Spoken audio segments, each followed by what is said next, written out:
நான் இன்னைக்கு செய்ய போகிறது மரவள்ளி கிழங்கு அயில மீன் கறி.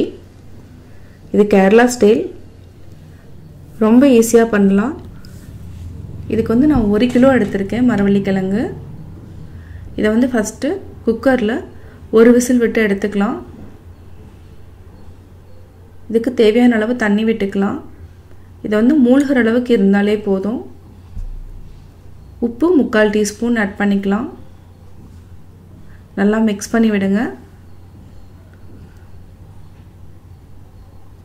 1 கிலோங்கிறதுனால உப்பு ஈவனாக இருக்கும், அதனால் நல்லா மிக்ஸ் பண்ணி விட்டால் கிழங்குல வந்து நல்லா உப்பு வந்து போகும்.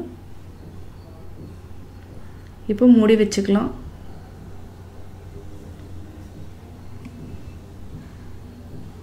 இதை ஒரு விசில் விட்டு எடுத்துக்கலாம்.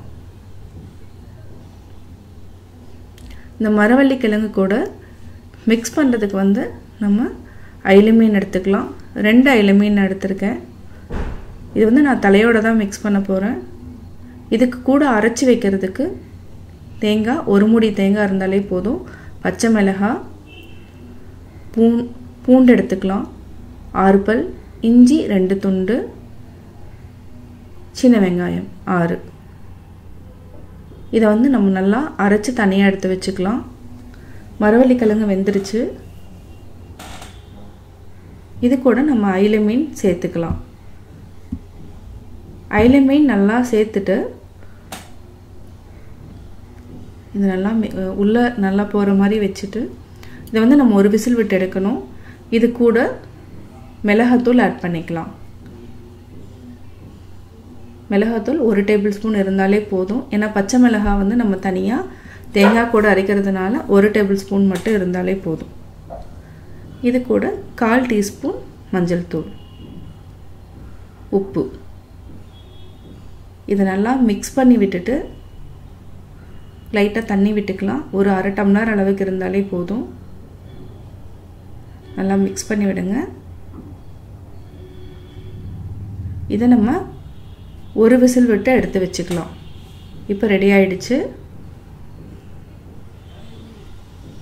ஆல்ரெடி நம்ம அரைச்சி வச்சுருக்கிறோம் இல்லைங்களா, அதாவது தேங்காய், பச்சை மிளகாய், சின்ன வெங்காயம், இஞ்சி, பூண்டு, இதை நம்ம தனியாக அரைச்சி வச்சுருக்கோம். ஃபஸ்ட்டு வந்து இதையே நல்லா மிக்ஸ் பண்ணிக்கலாம். இப்போது அரைச்சதை நம்ம இது கூட மிக்ஸ் பண்ணிக்கலாம். எல்லாத்தையும் நம்ம ஆட் பண்ணியாச்சு. கொஞ்சமாக கருவேப்பிலையும் ஆட் பண்ணிக்கலாம். நல்லா மிக்ஸ் பண்ணி விடுங்க. மீன் வந்து வெந்ததுனால என்னென்னா முள் எல்லாமே சாஃப்டாக தான் இருக்கும். அதே மாதிரி மரவள்ளி கிழங்கு கூட இந்த மீன் நல்லா மசிச்சு விட்டிங்கன்னா டேஸ்ட்டே வந்து வித்தியாசமாக இருக்கும். தேங்காய் எதுவுமே வந்து நம்ம அதாவது வதக்கணும்னு அவசியமே இல்லை, அப்படியே நம்ம ஆட் பண்ணிக்கலாம். நல்லா மசிச்சு விடுங்க. நல்லா மசிச்சாச்சு. இப்போ நம்ம கடாய் வச்சு தாளிச்சுக்கலாம்.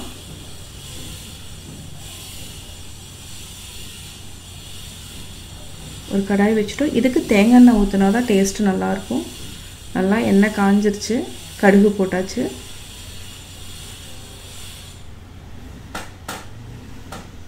நல்லா பொரிஞ்சதுக்கப்புறம் இது கூட ஊற்றிக்கலாம். நல்லா மிக்ஸ் பண்ணி விடுங்க.